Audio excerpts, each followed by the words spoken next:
बिस्मिल्लाहिर्रहमानिर्रहीम। अस्सलाम वालेकुम नाज़रीन गिरामी। सैयदना फ़ारूक़ आज़म रज़ी अल्लाह ताला अन्हु का इंतखाब सैयदना अबू बकर सिद्दीक़ रज़ी अल्लाह ताला अन्हु ने अपनी वफ़ात के वक्त कर दिया था। सैयदना सिद्दीक़ अकबर रज़ी अल्लाह ताला अन्हु जमादी उल अखीरा यानी जमादी उस सानी के आखिरी अशरे में सन 13 हिजरी को इस दुनिया से तशरीफ़ ले जाते हैं। जाने से कबल आपने सहाबा किराम से मशवरा किया कि मैं अपने बाद किसको अपना जानशीन बनाऊं। सहाबा किराम की मुशावरत के बाद आपने सैयदना उमर फ़ारूक रज़ी अल्लाह ताला अन्हु को अपना जानशीन मुसलमानों का खलीफा मुंतखब किया। एक सहाबी ने यह बात ज़रूर कही कि अबू बकर, आप अल्लाह को जाके क्या कहेंगे कि उम्मते रसूल का मुहाफिज आप एक उमर जैसे सख्त इंसान को छोड़ के जा रहे हैं। सैयदना सिद्दीक़ अकबर रज़ी अल्लाह ताला अन्हु ने फरमाया कि मैं अल्लाह को जाके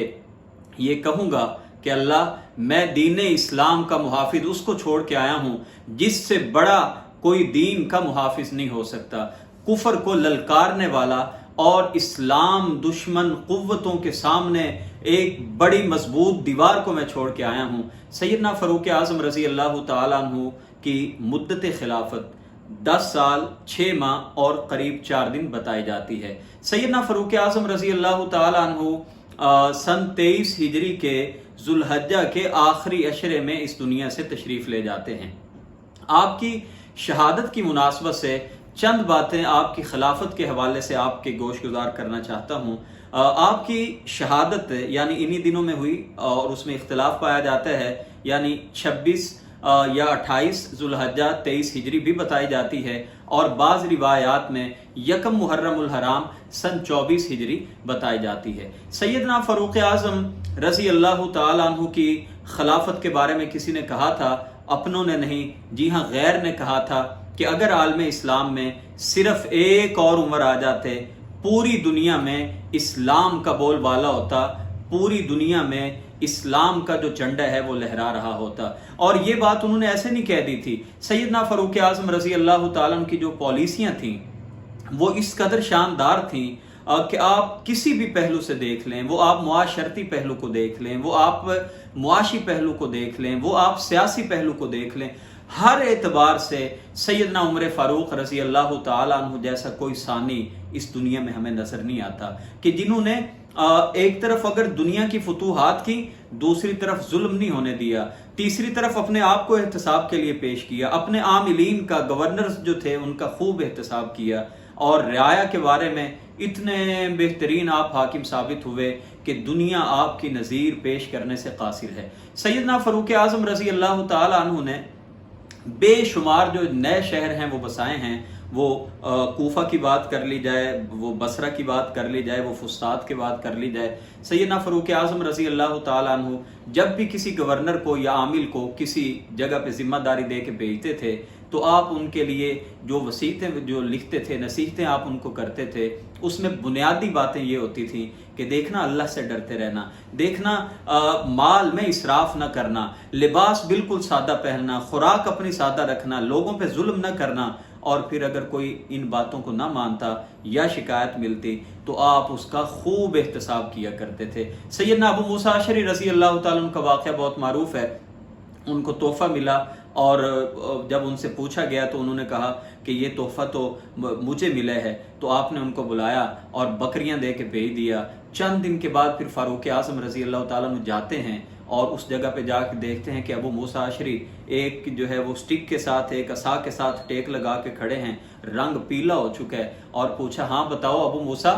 अब तो आपको किसी ने कोई तोहफा नहीं भेजा, यानी इस कदर आपका एहतसाब था। और एक हज के मौके पे एक साइल ने कहा ना कि मुझे फलां आपके गवर्नर ने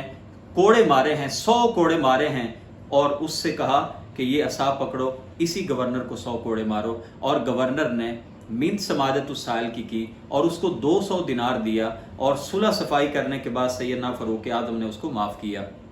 अमर बिन नास के बेटे का वाक़या तो बहुत मारूफ है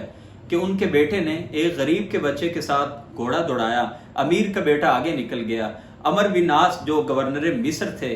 उन्होंने, उनके बेटे ने उस गरीब के बेटे को बहुत ज़्यादा असा मारे, कोड़े मारे। वो वहाँ से चलता है, सैयदना फ़ारूक आज़म रज़ी अल्लाह ताला अन्हु की बारगाह में आता है اور آ کے فریاد کرتا ہے کہ آپ کے گورنر کے بیٹے نے میری پٹائی کی ہے، مجھے مارا ہے، تو آپ فرمان ایک لکھتے ہیں گورنر مصر کے نام اور فرماتے ہیں کہ آپ اور آپ کا بیٹا میرے پاس پیش ہو جائیں، اور آپ اس سائل کو عصا دیتے ہیں، درہ دیتے ہیں اور فرماتے ہیں کہ گورنر کے بیٹے کو اسی طرح مارو جس طرح اس نے تمہیں مارا ہے۔ ناظرین گرامی، عدل کی بات اگر کی جائے، دیکھیے کسی نے کہا تھا کہ دنیا کا نظام کفر پہ چل سکتا ہے، لیکن جہاں پہ عدل نہ ہو، جہاں پہ ظلم ہو، وہ نظام کبھی نہیں چل سکتا۔ عدل کی بات کر لی جائے تو میں کہوں گا کہ عمر فاروق نام لے لیجئے یا عدل کہہ لیجئے، دونوں ایک ہی بات کے مختلف نام ہیں۔ اس قدر مثالی عدل تھا کہ خود اپنے آپ کو پیش کر دیتے تھے، اس طرح مثالی عدل تھا کہ ایک بار سیدنا حضرت علی رضی اللہ تعالیٰ عنہ کے خلاف ایک غیر مسلم نے آ کے شکایت کی، آپ نے سیدنا علی رضی اللہ تعالیٰ عنہ کو بلایا اور ان سے کہا، ابو الحسن کہہ کے ان سے کہا کہ سائل کے ساتھ بیٹھو۔ دیکھا، محسوس کیا کہ ابو الحسن کے جو چہرے کے تیور ہیں بدلے لگتے ہیں، رنگ متغیر ہو گئے، تو آپ نے ان سے جب فیصلہ دیکھا تو ان کے حق میں کر دیا، کیونکہ وہ حق پہ تھے۔ تو بعد میں پوچھا حضرت علی رضی اللہ تعالیٰ عنہ سے کہ میرا سائل کے ساتھ تمہیں بٹھانا ناگوار گزرا ہے؟ کہنے لگے بالکل بھی نہیں۔ تو کہا کہ پھر چہرہ متغیر کیوں ہوا؟ کہا ہاں، مجھے یہ ضرور برا لگا ہے کہ آپ نے مساوات کا پہلو مد نظر نہیں رکھا، آپ نے اس کو اتنی عزت نہیں دی جتنی آپ نے ابو الحسن کہہ کے مجھے دی ہے، یہ آپ نے انصاف کے جو تقاضے ہیں ان کو پورا نہیں کیا۔ قربان جاؤں سیدنا فاروق اعظم پہ بھی، اور میرے ماں باپ قربان ہوں سیدنا علی المرتضیٰ شیر خدا رضی اللہ تعالیٰ عنہ پہ بھی، سیدنا فاروق اعظم اٹھتے ہیں، حضرت علی رضی اللہ تعالیٰ عنہ کے سر کا بوسہ لیتے ہیں اور فرماتے ہیں کہ لا ابقنی اللہ، مجھے اللہ تعالیٰ ایسی سرزمین پہ باقی نہ رکھے لیس فیہا ابو الحسن، جس میں حضرت علی جیسے موجود نہ ہوں۔ سیدنا علی المرتضیٰ رضی اللہ تعالیٰ عنہ کے احتساب کا عالم یہ تھا کہ آپ نے سیدنا ابو ہریرہ رضی اللہ تعالیٰ عنہ کے بارے میں جب شکایت ہوئی ان کا مال ضبط کر لیا، خالد بن ولید کے بارے میں شکایت ہوئی ان کو ان کے عہدے سے معزول کر دیا، حالانکہ اللہ کے رسول نے سیف اللہ کا لقب ان کو عطا فرمایا تھا، یہ اللہ کی تلوار ہیں، لیکن جب ان کو معزول کیا نا تو ان سے پتہ ہے کیا بات کہی تھی؟ فرمانے لگے خالد یہ بات ذہن میں رکھو کہ تم شاید یہ سمجھتے ہو کہ تمام فتوحات خالد کی وجہ سے مل رہی ہیں، میں آپ کو بتانا چاہتا ہوں کہ یہ جو ہمیں فتوحات مل رہی ہیں یہ اللہ کی رحمت ہے، اللہ کی کرم نوازی ہے، جس وجہ سے ہمیں یہ اس کی فتوحات ہمارے سامنے آتی ہیں۔ اللہ پہ یقین اس قدر زیادہ تھا، اور